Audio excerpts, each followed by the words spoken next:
So this week has been interesting.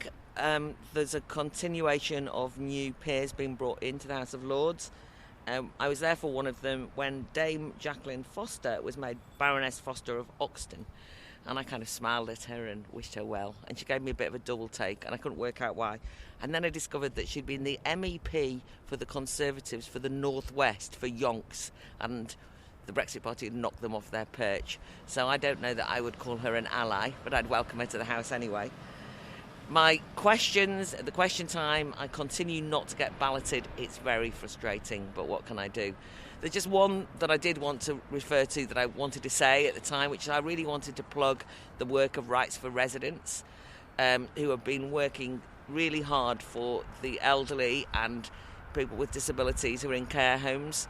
And there was a question on, care for the over 75s, in which the Minister boasted about how many over 75s have been given the vaccine. But the point that Rights for Residents make, and to her credit, Harriet Harman has backed her and the Human Rights Committee at the House of Commons, are basically saying that one member of the family should be given carer status officially and allowed to visit, because we do know there's a massive degeneration of people in care homes. But I also wanted to say something positive and say, with all these over 75-year-olds who've been vaccinated, why don't the politicians organise parties throughout the nation for 75 plus people in all these empty buildings that are not being used, and they could be run by 75-year-olds who've been vaccinated, because God knows a lot of them have got energy. I mean, my mum was visiting the elderly well into her 80s, and so why don't they have some parties, let them out, instead of saying you've had your vaccination but still you've got to be isolated and stay at home. So I was annoyed not to get a chance to say that. I can't complain I'm not speaking, because I haven't shut up all week. I've been still carrying on with the domestic abuse bill. And last night I was the last man standing, literally the last person apart from the front bench in the House. When I say the last man standing, of course, I should emphasise I was the last woman standing. And I now want to say woman in preference to man, because this domestic abuse bill is so gender neutral that it's got to the point where I feel as though women are being erased from the discussion.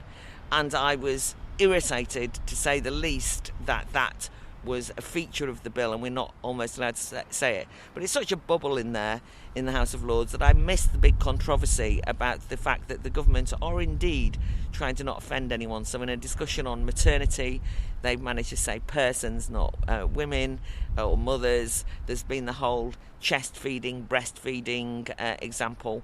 And then I saw Richard Bergen, Labour Supremo, on television last night when I got home, absolutely refusing to say that calling people persons, not women, was appropriate, just avoiding it.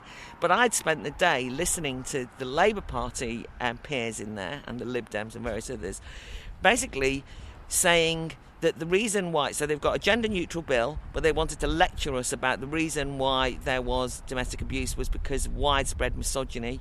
They were managing to use the bill to try and argue for misogyny as a hate crime and say that there's systemic violence against women and girls. In other words, that all men are, the perpetrators.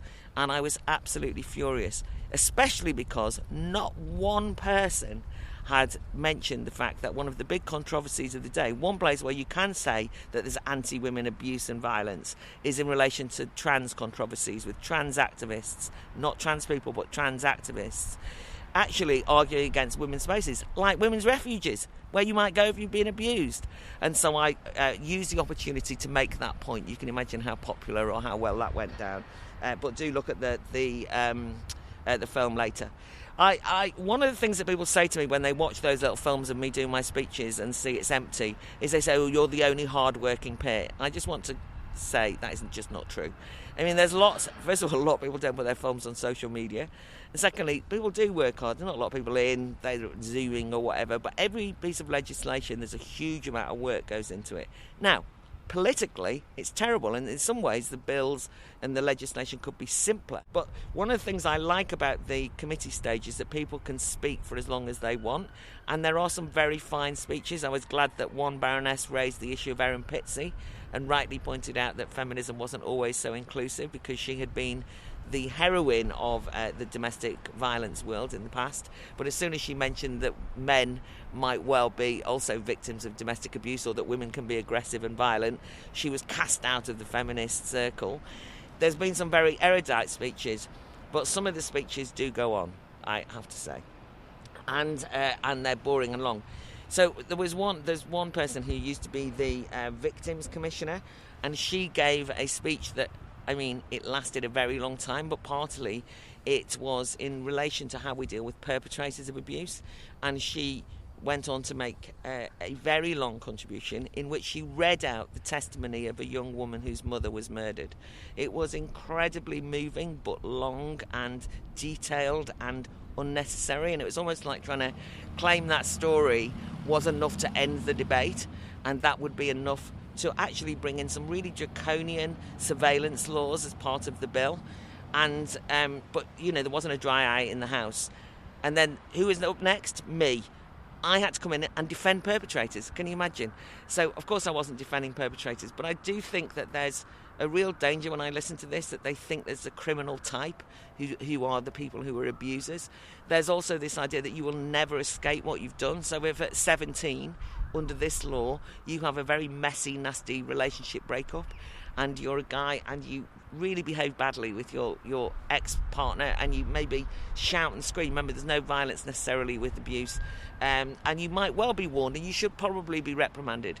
But does that mean that the police, when you're 40, in love, move to a complete area, should know all about you, survey you, keep you on the records, mean that you won't ever get a job, and have you permanently branded as an abuser? I don't think so, and that's the kind of thing that I said. On my way home last night, just to completely change the subject, it was really late, and it was absolutely, the roads were empty and desolate, and I nearly got knocked over by a young lad on a skateboard, and him and his mate were out skateboarding on the pavement and the roads. I'm just pointing out that, and it was very risky behaviour, and I point out that I'm not complaining. Actually, it was a joy to see young people, I mean, a bit of adrenaline, getting all that energy out. I was thinking, imagine being their mums and dads and living in the same house as them, by the way. They're young, it's puberty, they're trying to get their things out of their system. And it's so great to see them using that energy and being a bit creative with it. And it reminded me that actually we're all going to have to find some energy from somewhere, because I don't know about you, but one of the things about lockdown is it's tiring.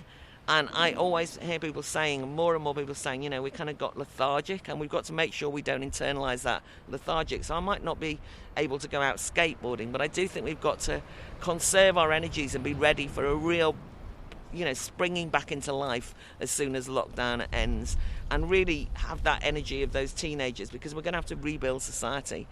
And we're going to have to act as though we've got all of the adrenaline in the world at our fingertips. Just on my final thoughts, I am up the corridor from where they are making laws that this lockdown carries on in perpetuity. And there's been a controversy this week about whether people should be threatened with even the maximum of 10 years if you tell a lie and basically come into the country. And a lot of people have said, well, they shouldn't do it, and they could be bringing in this virus, and it could mean lockdown forever, and they should be punished.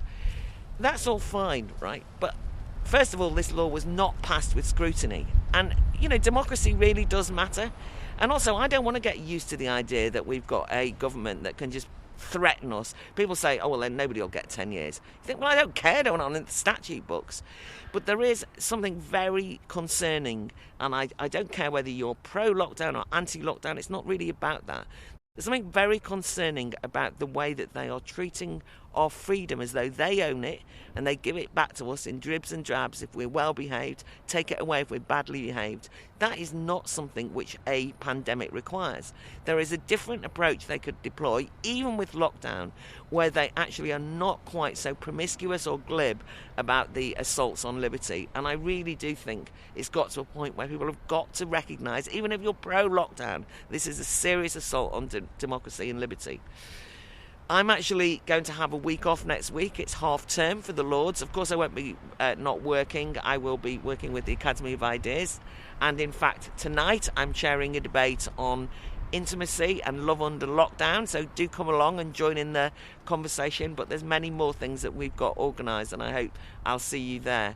But during that week of conserving my Lord's work energy, I'm going to be really thinking about how when I come back I can just make much more of an issue around democracy. I don't get the chance to speak on these issues all the time, but I just feel that it's bad enough being in an anti-democratic house, but if I've got a platform at all and I'm in Parliament, I should really just try and find any opportunity at all to meet allies, talk to those MPs who are actually making a fuss, and make sure that democracy and freedom is not snatched from us. See you then.